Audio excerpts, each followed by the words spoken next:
गर्भवती जो महिलाएं हैं उनको विशेषकर ध्यान रखना है और साथ ही साथ अपने आप को और साथ ही साथ जो उनके शरीर में जो शिशु पल रहा है उसका भी ख्याल रखना है। तो उन्हें किन बातों का ध्यान जो है वो रखने की जरूरत है? आज के दिन, आज जो यह ग्रहण काल चल रहा है, सबसे पहली बात उन माताओं बहनों को विशेषकर ध्यान ये रखना है कि अगर गर्भ में शिशु पल रहा है तो आप नारियल से अपने शरीर को बंधन करें और बंधन के समय द्वादशाक्षर मंत्रों का जप करते हुए बंधन करें। मंत्र क्या है? ओम नमो भगवते वासुदेवाय। इसी मंत्र से आप अपनी शरीर का 7 बार ग्रंथि अर्थात 7 बार घुमाते हुए उसका बंधन कर लें गर्भ का। दूसरी परिस्थिति क्या है? अगर आपके पास लाल गेरू है तो गेरू से आप अपने गर्भ का बंधन कर लें और यही मंत्र पढ़ा जाएगा, ओम नमो भगवते वासुदेवाय। तीसरी परिस्थिति, अगर यह दोनों उपलब्ध नहीं है तो गाय के शुद्ध गोबर को लेकर के गोबर से भी बंधन किया जाता है कि आने वाली दुर्वृत्तियां प्रवृत्तियां उसका समन हो जाए। विशेषकर यह सूतक काल के अंतर्गत यह बंधन कर लेना उचित होगा।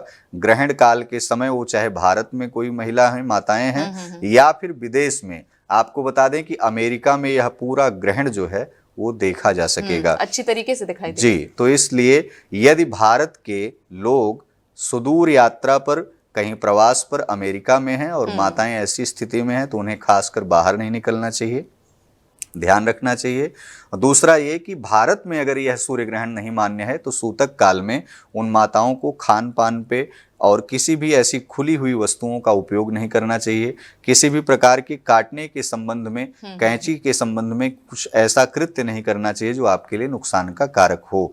आपको प्रयास करना चाहिए कि एक छत्र के नीचे अर्थात अपने घर में, मकान में आप संयमित होकर के उस समय, क्योंकि भारत काल में शयन का समय होगा, तो यह समय जो है अपने आप में बहुत ही मतलब महत्वपूर्ण है कि उन माताओं को ध्यान रखने योग्य समय है। तो इस समय पर आपके द्वारा जो भी मतलब उपाय किया जाएगा, उपाय क्या है कि आप एक स्थान पर बैठी हैं, वहीं पर आप ओम नमः शिवाय मंत्र का जप करिए, वहीं पर आप द्वादशाक्षर मंत्रों का जप करिए। मूर्ति को आप बिल्कुल स्पर्श ना करें, मंदिर के कपाट बिल्कुल बंद हों, क्योंकि उस समय कहा जाता है कि जब ग्रहण लगता है और ग्रह के ऊपर ग्रहण जब लगता है तो देवता भी जो है वो तपस्या रत रहते हैं कि वह ग्रह कब ग्रहण से मुक्त हो जाए, उसके ऊपर किसी भी प्रकार का कोई कलंक ना लगे, किसी भी प्रकार का कोई दोष ना लगे, इसलिए देवताओं की मूर्तियों को स्पर्श करने से मना कर दिया जाता है।